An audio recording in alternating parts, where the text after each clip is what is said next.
now, preview time. So let's take a look at what's coming your way.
What's going on, everybody? Thank you for joining me here once again for another brand new installment of Renegades Reviews, exclusively here as always on the Casa D18 Studios YouTube channel. I, of course, am your host, the Renegade JJ Williams, thanking each and every single one of you for coming back and joining me here once again in the theater. Now, the Tractors once upon a time told us that Santa Claus is coming in a boogie-woogie choo-choo train. Alan Jackson told us that Santa's going to come in a pickup truck, the duet he did with the Chipmunks. I know personally that Santa Claus has met the Purple People Eater, and he has even conquered the Martians. But today's film is the first time that I had ever thought of Santa becoming a werewolf. You want to know more? Let's get started. Today's film, Werewolf Santa, was written, produced, and directed by Anthony Hales. And it stars Catherine Rodden, Mark Arnold, and Emily Booth.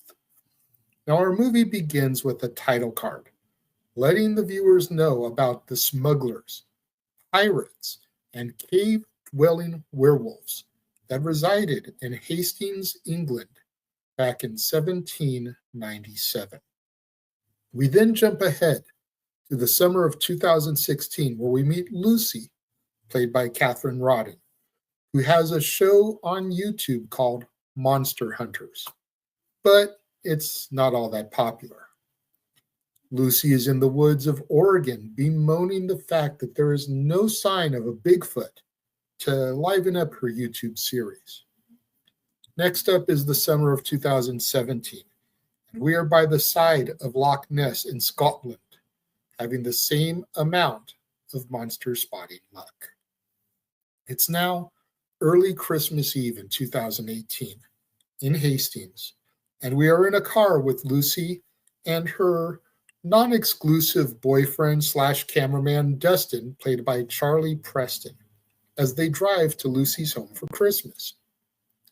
Lucy has slowly been using up all of her money while searching across continents for thus far non-existent creatures. She's lost her job.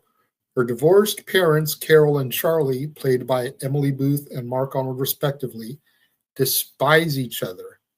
and she's back in her hometown during the holiday that she hates the most, Christmas. After dropping in on her mom, Lucy and Dustin go out looking for the legendary Hastings werewolves. You got to try to keep her viewers happy. Now, as was mentioned in the prologue, Lucy could have saved her money and just stayed in Hastings, as cave-dwelling werewolves have been active in the area since at least the end of the 18th century. And guess what? They're still around today. Lucy and Dustin head off to film in the woods, also accompanied by Lucy's old friend and monster expert, Rupert, played by Cian Lorcan, when they happen to come across Santa Claus, played by Corey Peterson, who is having a bathroom break during the annual delivery of presents. Unfortunately for everyone, this year's Christmas Eve just happens to fall on the night of a full moon. Disaster strikes when Santa is bitten by a werewolf while in his vulnerable state, and things don't turn out so well for the old man. It's not long before he becomes Were Santa. And not only are the residents of Hastings now in danger, but it looks very unlikely that anyone is going to get their presents this year. The only solution is to take out the head werewolf that started the infestation in the first place, which will restore all of the bitten, including Santa, to their former selves. Now, personally, I love Christmas, and I love horror movies. I love the mythology of werewolves, a lot of which was created to go along with the 1941 Universal creature feature, The Wolfman. However, I'd be lying if I didn't say this film was rough. It's not that it was cheaply made, as low-budget films can be exceptional. I even enjoyed the practical effects as opposed to a bunch of CGI. It was just a really hard story to follow. The jump cuts, for example, that try to establish this as part of the found footage genre make it really hard to stay focused, and they aren't done that well. The acting is decent enough based on what the actors were given to work with. It just could have been a lot better. Over the last few weeks, I've discussed on multiple occasions how Christmas movies get held to a different standard and why that is. How they are also formulaic, even more so than a traditional romantic comedy. And how, for me, Christmas movies come down to one simple thing. Was I entertained? We've discussed ad nauseum how the plots are often void of depth because they want you to believe in the impossible, believe in the spirit of the Christmas miracle, which you guys know by now that I do. In those rare cases where a Christmas movie script does possess depth, you truly have found a gem. Now, like Hot Frosty and The Night Before Christmas, which we'll get into later, this film really wants you to believe in the impossible. Werewolves? Santa becoming one? Again, the base concept is what attracted me to give this a chance. It just missed on every single mark. Aside from forming a more cohesive story and eliminating the found footage style of filmmaking, I am not sure what I could have done to improve upon this movie and change it. So, unfortunately, when it comes to my rating of this film, it only gets 1 star. But tell me, what do you guys think of Werewolf Santa? Have any of you seen it? Let me know. Leave your thoughts in the comments below. Let's have that conversation, that discussion, that debate, that discourse that I'm always trying to engage you, my loyal viewers, in.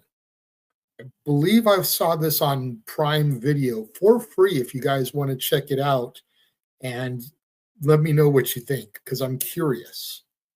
But until next time, when we return to the theater for another brand new installment of Renegades Reviews, exclusively here on the Casa D18 Studios YouTube channel, I have been your host, the Renegade JJ Williams, thanking each and every one of you for joining me, tuning in, and I will catch you all next time.